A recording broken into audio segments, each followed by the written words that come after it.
Welcome to Business Notes. I'm your host, Diane Bogino.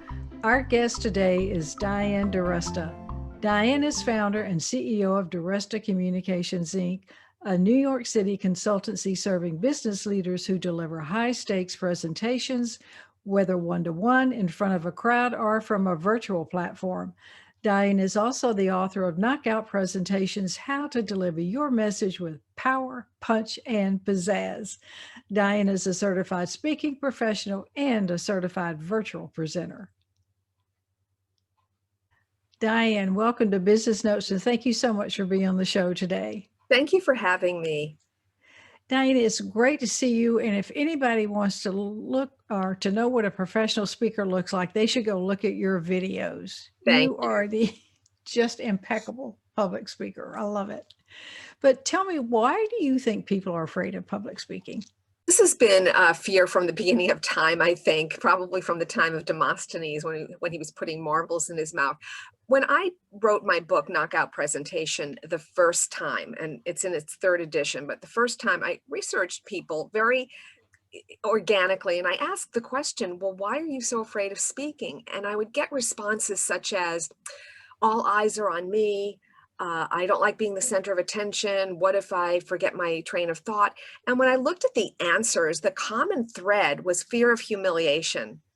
And I think that's pretty true because you're putting yourself out there. So when I'm speaking to you one-on-one, if I flub, okay, so what? But if I'm in front of 50 people, that's my reputation. So one of the things that I do when I work with people is we address that. And I work on two levels, mindset and skill set. So the very first thing you have to address is, how are you showing up mentally? How are you thinking about this? And most of us have, including myself, limiting beliefs. So we get those out on the table and then we start to turn them around. And a lot of times we're our own worst enemies. So once people realize that the audience is not this scary thing, and that when you're being nervous, you're really being self-centered because it's all about me, myself, and I. Oh, I hope I don't trip. Oh, I hope I don't lose my train of thought. So I tell people, get over yourself. It is not about you. It's about them, the audience. And that mental shift seems to help a lot of people. So it's really about how you're thinking about speaking. It starts there. The other part is you need the tools, because there are people who love the spotlight and they'll go out and pontificate and they're boring people to tears. So you need skills. And I find that when you have the tools, you become more confident. So it goes hand in hand. Diane, what is executive presence and why is that important for entrepreneurs? It's such a hard term to define. It's the kind of thing that you know it when you see it, but when you try to describe it, it's difficult. So I look at it as character, style, and substance. And a lot of times it becomes my job when a manager sends me one of their leaders and says they're not able to get to the next level, or they have all the tools, but they just don't have that executive presence or that gravitas to get promoted. And then I help them get to that next level. So character, style, and substance. So a lot of it is your demeanor, how you show up, how you take a seat at the table. It's your presentation. That's a big part of it. It's the culture, knowing how to communicate in a way that is credible in that particular culture. It's the whole package. So when I think of executive presence, it's a lot of alignment. It's about aligning the visual, the vocal, and the verbal, because you can have somebody, let's say you're in a boardroom and you're eloquent and your words are great and your tone has conviction, but you show up in a hoodie, it's not working. You do not have executive presence if that's how it is. So it's really understanding the audience, the culture, and then showing up in a way that is consistent and congruent, where you are confident.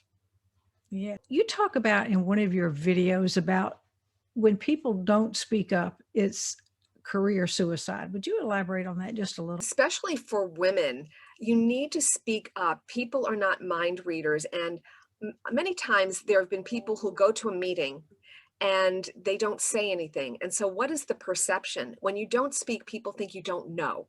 And that's not true. You could be a deep well, a great font of information and very knowledgeable, but if you don't express it, we don't know it. So I often tell people when you're at a meeting, make sure that your voice is heard, not for the sake of speaking, but even if you don't have a lot to contribute, you can underscore a point. You can ask a question, you can agree, but make sure that you are a presence. Make sure that you're not invisible, because when you don't speak up, you become invisible, and that is the career suicide. Boy, that is good advice for everybody that wants to build their career. What changes have you seen in presentation today versus when you first started your business? The bar is so much higher, and now we're in a virtual world. So one of the things I'm doing is helping people translate stage presence into screen presence. So when I talk about stage presence, I don't mean you're on a stage with 100 people. I mean you're in person. And now when you speak on screen on a virtual platform, there are some differences. And I had a situation when, let's say it was early March, and we had COVID-19 just hitting, and I saw a well-known senator, someone I had seen on the media many times. She was media savvy, very good, very confident. And this is how she showed up on Zoom.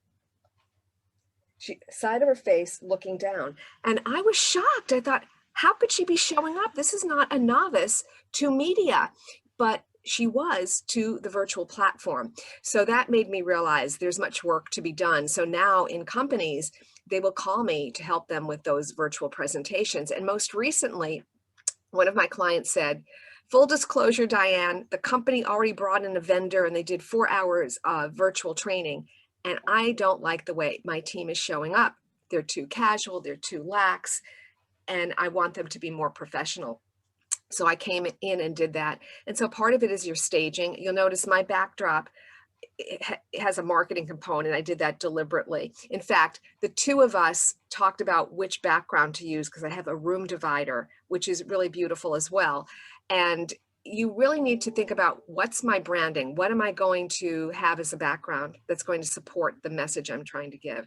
Your lighting is important, your amplification, and you need to engage even more so when you're online. So those are just a few differences, but there's so much in the area of technology now, and there's so much more emphasis on storytelling. You need to be able to tell a story, but do it quickly and get to the point. That's right. And you are, as I said in the introduction, a certified virtual presenter, but you're also a CSP. Could you tell our audience a little bit about what that means? Because that's important. Yeah, so I became a CSP, Certified Speaking Professional, in 2015. That's a designation given by National Speakers Association. And it is a designation that I think 20% or fewer speakers have worldwide. So it's very hard to get. There's a lot of documentation, but I was very proud to get that. And then Certified Virtual Presenter, I got through eSpeakers, and I got that this year because I said I have to be on top of this if I'm going to be training people in it. So Right. those are two designations. One was prior to the virtual world and one is past. What are some common mistakes speakers make? You've mentioned a few, but there are a plethora. Over the years, whether you're virtual or in person, the biggest mistake I see is being speaker centered. Yes, being unprepared and not focused is right up there, but too many people focus on what they care about and then they lose their audience. So if you want to be influential, you've got to get into the minds of your listeners, and you need to start with what's important to them, what I call a hook, a grabber, a headline. This is how most presentations begin. Good morning, today I'm going to talk to you about my product. Good afternoon, today I'm going to talk to you about my company. They don't care, but they do care about solving problems. So there's a speaker friend that we both know, Terry Brock, and he has redefined the term CSP. He's a certified speaking professional as well. He calls it communicators who solve problems. And I think that's brilliant because that's what we are. And we're not just speakers, we're not just voices. So what you want to do, everybody who is presenting a message, start with what's important to the listener. So for example, maybe the problem you solve is productivity. Well, don't say, today I'm going to talk to you about my productivity buster, talk about, I know what's important to you is time. I know you're very concerned about productivity, and what's getting in the way is there's no system. Well, I have a solution for that. So if you get them interested by talking about their hot buttons, you're going to be more successful. So I'd say that is the biggest mistake people make. It's all about them. Absolutely. So talk to our audience about the importance of visuals. Visuals are really important because most people are visual, and it's very hard to listen for long periods of time. And you probably heard the recent research that a goldfish has a 1 second longer attention span than a human. I don't know if it's valid research, but it's funny because now with everybody on their phones, it's very hard to get attention. So visuals are important because it'll cause people to look up. It's also important because in terms of your creation of your presentation, you want a lot of movement. I found that when there's a video, if they're watching for more than 3 seconds, it's a lot. So if you can change things up every 3 to 4 seconds by inserting a picture, inserting a graph, inserting a slide, doing something different, that's going to be helpful. So that's a big change. People need to have more visuals, I think, than they ever did before. Good point. So you say we're all public speakers. Some might argue with you, but what do you say to those people? I want to shake them because they are public speakers. And the reason I started saying that is years ago when I was starting out, I gave a talk. There were about 100 women in the room, and I then went to the restroom. And by the way, if you want to know how you did on your presentation, go to the restroom. So I overheard this woman talking, and she said of me, "Oh, I thought she was great, but I'm not a public speaker." And I wanted to say, yes, you are. Do you leave voicemails? That's public speaking. Do you ever ask do you do a meeting update? That's public speaking. And so we need to redefine it because people think it's on a stage in front of hundreds of people. And no, that's not. Anytime 2 or more are gathered, you are speaking publicly. So we Right, all need these skills. right. What are some ways entrepreneurs can learn to be a knockout presenter? Well, I wrote a book called Knockout Presentations that has everything from soup to nuts, and the focus is on business. So that would be a first step. If you're not sure where to begin, get a book, go to my YouTube channel /Diane DiResta. I have over 100 videos there.